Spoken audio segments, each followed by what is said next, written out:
Hello दोस्तों, तो आपका प्रसाद यूकेजीके में बहुत बहुत स्वागत है। तो आज हम देखेंगे आपके कुछ प्रश्नों को और सभी प्रश्नों को हम डिटेल में डिस्कस करने की कोशिश करेंगे। तो चलिए स्टार्ट करते हैं। उत्तराखंड राज्य चिन्ह में अशोक की लाट के नीचे संस्कृत भाषा में सत्यमेव जयते लिखा गया है। जो लिया गया है, जो कि आपका लिया गया है कहाँ से भैया? मुंडको उपनिषद से।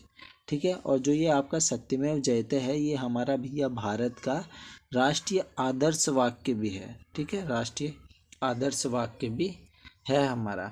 और आप सभी को पता है मुंडको उपनिषद, जबालोपनिषद, श्वेतांबर उपनिषद, ये सभी आपके उपनिषद में आते हैं। तो आप सभी को पता है भैया जो उपनिषद हैं, ठीक है, उपनिषद हैं, इनकी संख्या हमारी जो है 108 मानी गई है।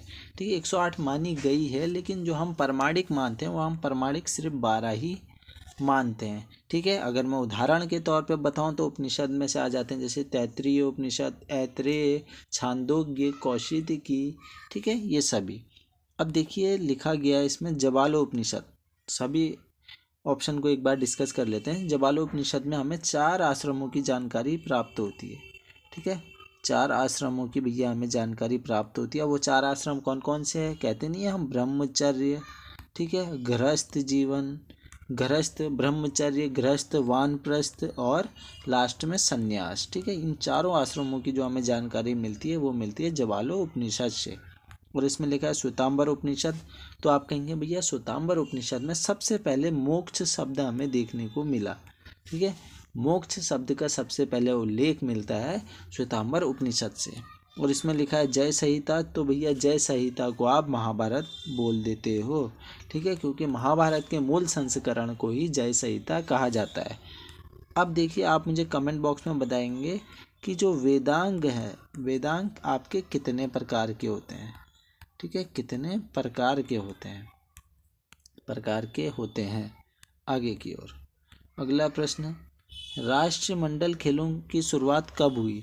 तो भैया जो आपके राष्ट्रमंडल खेलों की शुरुआत हुई थी वह हुई थी आपकी वर्ष 1930 में। ठीक है, कनाडा से होती है भैया शुरुआत। कनाडा का एक शहर होता है हैमिल्टन, वहाँ से होती है। और इस राष्ट्रमंडल खेलों का जो पुराना नाम अगर आपसे पूछा जाएगा तो आप कहेंगे ब्रिटिश अंपायर नाम था। ठीक है, ब्रिटिश एम्पायर।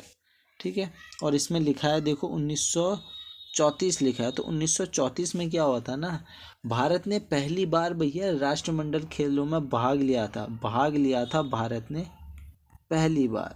ठीक है, ये भी आप याद में रखेंगे। और 1971 लिखा है।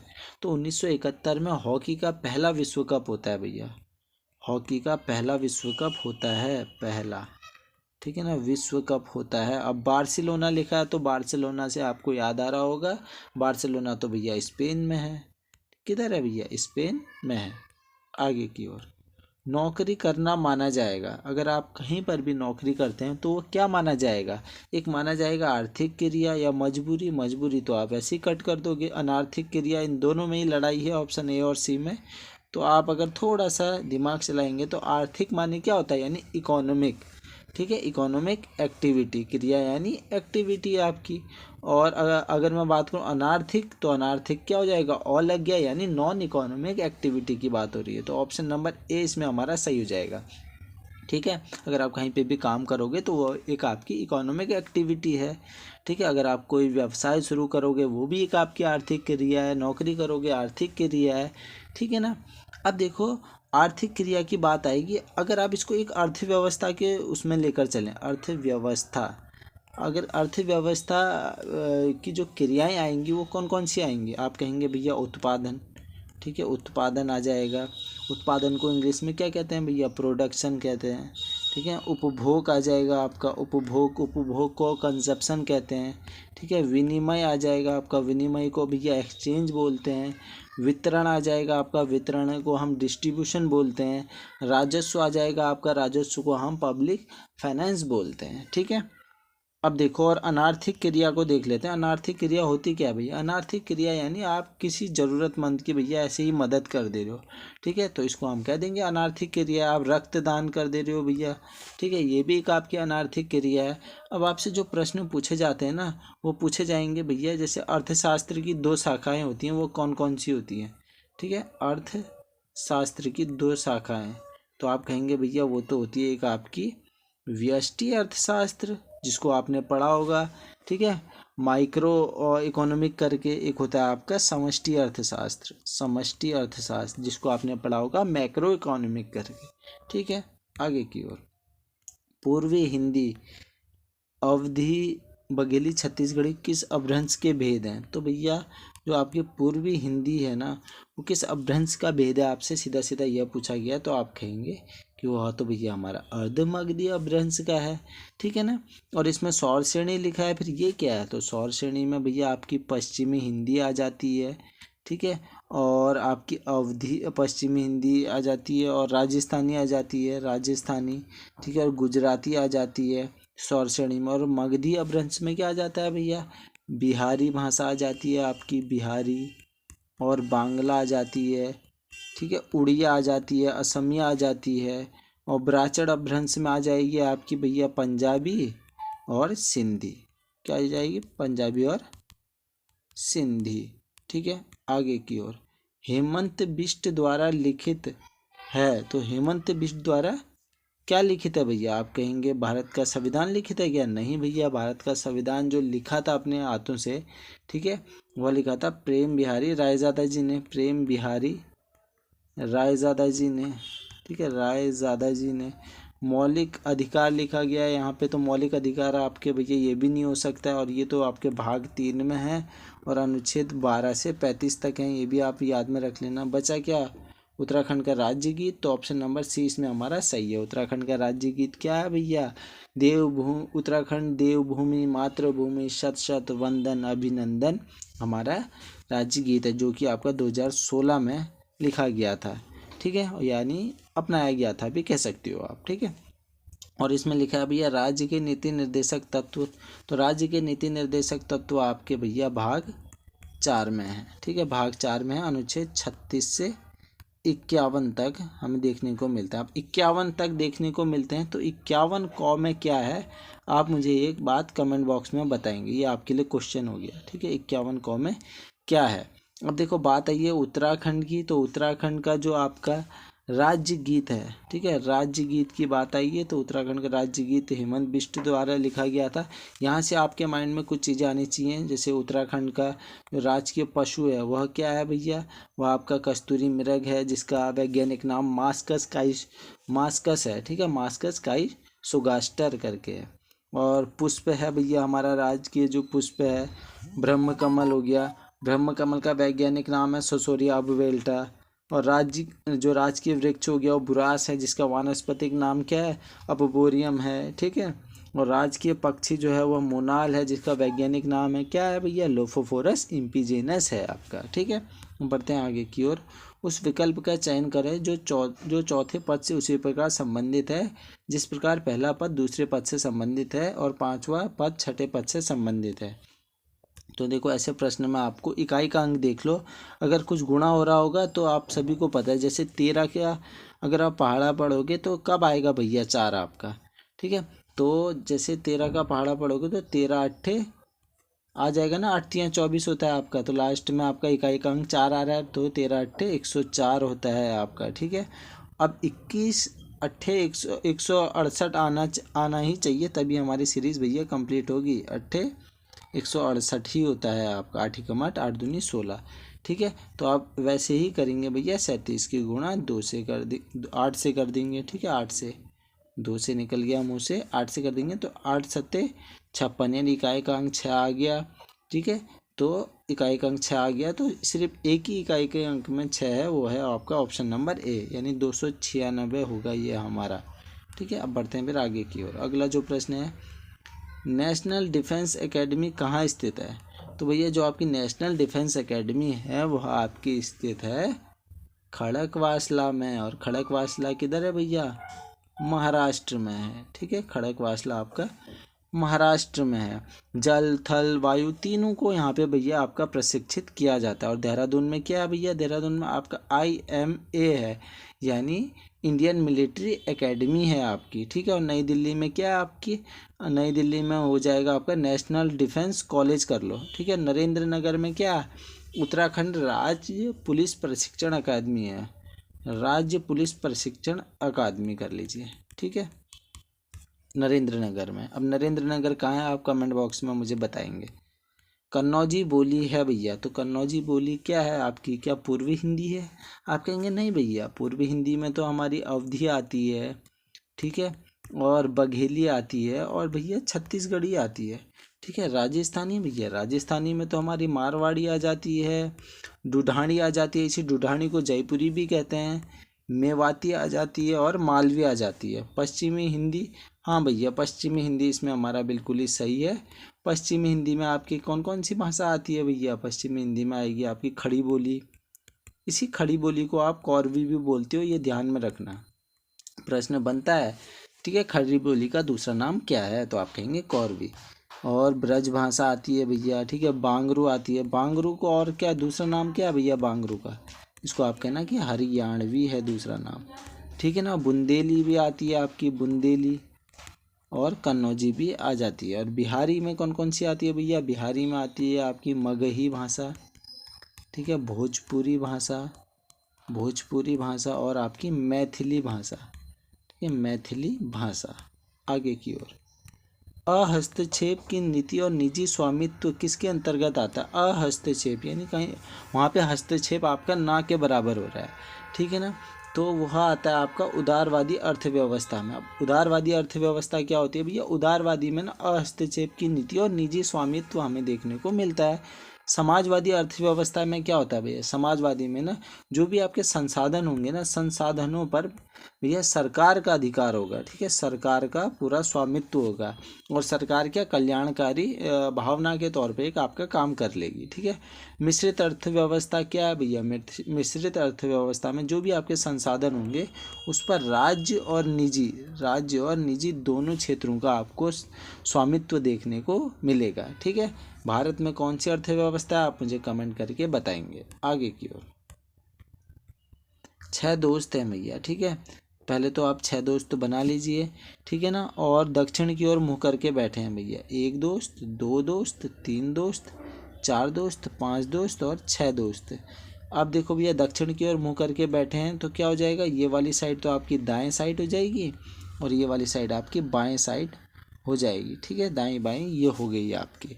अब देखो एक बार आप पूरा पढ़ेंगे ढंग से। दक्षिण की ओर मुँह करके पंक्ति में बैठे हैं, एन और पी और क्यू के ठीक मध्य में है, ओ आर के बाईं ओर ठीक बगल में है, एम पी के दाईं ओर ठीक बगल में है। यदि क्यू पंक्ति के बाएं सिरे पर बैठा है, बाएं सिरे पर बैठा है यानी क्यू भैया, अब इस बाएं के यहाँ पे टॉप में बैठा दो क्यू को। अब स्टार्ट कर लो, प्रश्न आपका आसानी से जल्दी हो जाएगा। बोला क्या है भैया? पी और क्यू के बीच में आपका एन है, ठीक है, तो भैया पी और क्यू के बीच में तो आप एन को रख दो, ठीक है। फिर बोला गया है एम जो है वो, फिर बोला गया ओ जो है वो आर के बाईं ओर ठीक बगल में है। अब भैया ओ को अगर आप यहाँ पे रखोगे तो आर को आपने इसके बाईं ओर रखना पड़ेगा, ठीक है ना, मतलब आर के बाईं ओर ओ है, वो है बोला गया, आर के बाईं ओर ओ होगा, बाईं ओर इस साइड को है आपका, तो आपने ठीक लिखा है, ठीक है। एम जो है वो पी के दाईं ओर है, अब यहाँ पे आपका एम आ गया। अब सीधा सा पूरे आपने 6 दोस्त बैठा दिए, अब आंसर आपका निकल के आ जाएगा। ओ के ठीक बगल में पूछा है, तो ओ के ठीक बगल में कौन है भैया? एम है, तो ऑप्शन नंबर ए इसमें हमारा एम बिल्कुल ही सही हो जाता है। आगे की ओर, महरौनी कस्तूरी मृग अनुसंधान की स्थापना 1977 में की गई, जो जिले में स्थित है भैया? किस जिले में है आपका महरौनी मृग अनुसंधान? तो आप कहेंगे भैया बागेश्वर में स्थित है हमारा, ठीक है ना। अब देखो कस्तूरी मृग संरक्षण से आपको कुछ सन में याद में रखने हैं, जो भी सन आते हैं आपके 1972 आता है। 1972 में क्या हुआ था भैया? जो भी कस्तूरी मृग संरक्षण है, जो केदारनाथ वन्यजीव विहार है उसके अंतर्गत ना कस्तूरी मृग विहार की स्थापना की गई थी, ठीक है, 1972 में केदारनाथ वन्यजीव विहार के अंतर्गत कस्तूरी मृग संरक्षण के लिए की गई थी, ठीक है। फिर इसके बाद जो आप सन लिख सकते हैं वो लिख सकते हैं भैया 1977 में भैया महरौनी में आपको बता चुका हूँ। फिर आप सन लिख सकते हैं 1982 में एक काचूला खर्क की स्थापना होती है भैया चमोली में। और ये जो आपका काचूला खर्क था ये आपका एक कस्तूरी मृग प्रजनन एवं संरक्षण केंद्र था आपका, ठीक है, केंद्र है जिसकी स्थापना आपकी चमोली में हुई है, ठीक है। फिर 1986 कर लो, 1986 में किसकी स्थापना होती है भैया? 1986 में होती है अस्कोट वन्यजीव अभ्यारण्य की स्थापना। और इसी अस्कोट वन्यजीव अभ्यारण्य जो कि आपका पिथौरागढ़ में है, यहाँ पे अगर पूछा जाएगा सबसे ज़्यादा कस्तूरी मृग कहाँ मिलते हैं, तो आप कहेंगे सबसे ज़्यादा कस्तूरी मृग अस्कोट में मिलते हैं, अस्कोट वन्यजीव अभ्यारण्य में, ठीक है ना, सर्वाधिक मात्रा में। और उसमें ऑप्शन आपका पिथौरागढ़ भी दे देगा, ठीक है, कभी कभी, क्योंकि भैया पिथौरागढ़ में है तो आप पिथौरागढ़ भी सही आंसर लगा सकते हैं अगर आपको अस्कोट नहीं मिलता है तो, ठीक है। अब देखो चंपावत लिखा है, तो चंपावत से आपको ध्यान में रखना है कि चंपावत जनपद का जो गठन हुआ था वो 15 सितंबर को हुआ था 1997 को, और इसी दिन आपका बागेश्वर भी बनता है, तो आप 15 सितंबर बागेश्वर में भी लिख सकते हैं 1997 को। और उत्तरकाशी जिला आपका कब गठित हुआ था भैया उत्तरकाशी, तो ये होता है आपका 24 फरवरी को, 24 फरवरी 1960 को। अब आप मुझे कमेंट बॉक्स में बताएंगे क्या इसी दिन आपका पिथौरागढ़ जिले का भी गठन हुआ था 24 फरवरी 1960 को या नहीं, ये आप कमेंट बॉक्स में बताएंगे और मुझे सही करेंगे, ठीक है। और टिहरी की अगर मैं बात करूं तो 1 अगस्त 1949 को भैया ये आपका जनपद बन जाता है। अब बढ़ते हैं आगे की ओर। पद्मावत किसकी रचना है, तो भैया जो आपकी पद्मावत रचना है वह है किसकी, मलिक मोहम्मद जायसी की रचना है, ऑप्शन नंबर डी सही है, ठीक है। और इसमें विशाख दत्त लिखा है, तो विशाख दत्त जी की जो पुस्तक है वो कौन सी पुस्तक है भैया विशाख दत्त जी की, वह है आपकी मुद्रा राक्षस, ठीक है, तो आप लिख लेंगे मुद्रा राक्षस, ठीक है, मुद्रा राक्षस लिख लेंगे, ठीक है। और पाणिनि जी की अगर मैं बात करूं तो पाणिनि जी की अष्टाध्यायी आप सभी को पता है। कल्हड़ जी की है राजतरंगिणी, ठीक है। अब आप मुझे कमेंट बॉक्स में एक क्वेश्चन बताएंगे कि कादम्बरी किसकी रचना है, कादम्बरी जो है वो किसकी रचना है।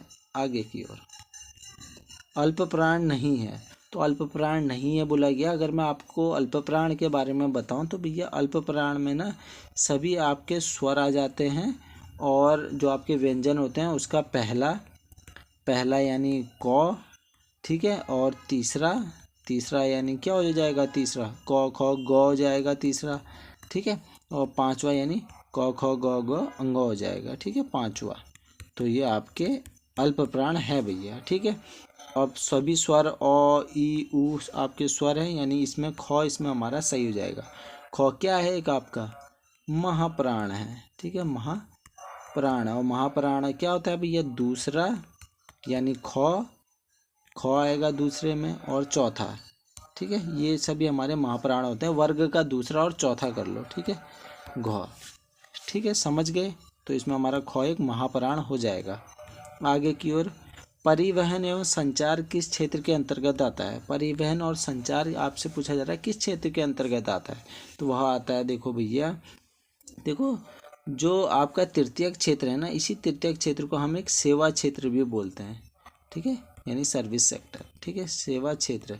और इसी के अंतर्गत आपका क्या क्या आ जाता है, परिवहन आ जाएगा, ठीक है, बैंकिंग आ जाएगा आपका, बीमा आ जाएगा आपका, व्यापार आ जाएगा, तो ये सभी आपके तृतीयक क्षेत्र में आते हैं। तो सभी हम ऑप्शनों को एक बार डिस्कस कर लेते हैं। प्राथमिक क्षेत्र में क्या क्या आएगा आपका, प्राथमिक यानी प्राइमरी सेक्टर, इसमें आपकी भैया भारत कृषि प्रधान देश है यानी कृषि आ जाएगा, पशुपालन आ जाएगा, मत्स्य पालन आ जाएगा, खनन आ जाएगा, उत्खनन आ जाएगा, ठीक है। द्वितीयक क्षेत्र को हम औद्योगिक क्षेत्र भी कहते हैं, ठीक है, औद्योगिक क्षेत्र भी कहते हैं, जिसमें निर्माण आ जाता है, निर्माण को इंग्लिश में कंस्ट्रक्शन कहते हैं, और विनिर्माण आ जाता है, विनिर्माण यानी भैया मैन्युफैक्चरिंग, ठीक है, और विद्युत भी इसी के अंतर्गत आता है, ठीक है, द्वितीयक क्षेत्र के अंतर्गत। चतुर्थक क्षेत्र में आता है आपका जितनी भी आपकी बौद्धिक गतिविधि होती हैं, जैसे सांस्कृतिक हो गई, ठीक है, संस्कृति हो गया, और पुस्तकालय हो गया भैया, अनुसंधान हो गए, शिक्षा हो गया, सूचना प्रौद्योगिकी हो गया, ये सभी आपका हमें देखने को मिलेगा चतुर्थक क्षेत्र में। तो इसका आंसर क्या था हमारा भैया, परिवहन का जो है तृतीयक क्षेत्र में परिवहन आएगा। आगे की ओर आपसे पूछा जा रहा है कि भैया देखो @ और आपका इन्फानाइट और भागा दिया गया है, पूछा गया कि भागा के दर्शाने वाले फलक के विपरीत प्रतीक चिन्ह आप ज्ञात करें, ठीक है। तो इसका सीधी सी एक ट्रिक होती है, या तो आप यहाँ से इसको पकड़ें और ऐसे क्लॉकवाइज जाएं, ठीक है, क्लॉकवाइज जाएं जैसे घड़ी की दिशा में ऐसे करके, ठीक है, और क्लॉकवाइज आप दो सेम सेम ले सकते हैं, या तो आप कॉमन ले लो, अगर अगर आपको यहाँ पे दिख गया कि ये दो कॉमन है तो यहाँ पे भी ये दो कॉमन दिख गए, यानी भागे के नीचे आपका स्टार का चिन्ह होगा, यानी ऑप्शन नंबर ए इसमें हमारा सही हो गया। ठीक है, वरना आप भैया क्लॉकवाइज घुमा लीजिए। ठीक है, समझ गए? तो आशा करता हूँ इस वीडियो से आपको ज्ञान मिला होगा। यहीं पे करते हैं वीडियो को समाप्त। चलिए भैया, धन्यवाद।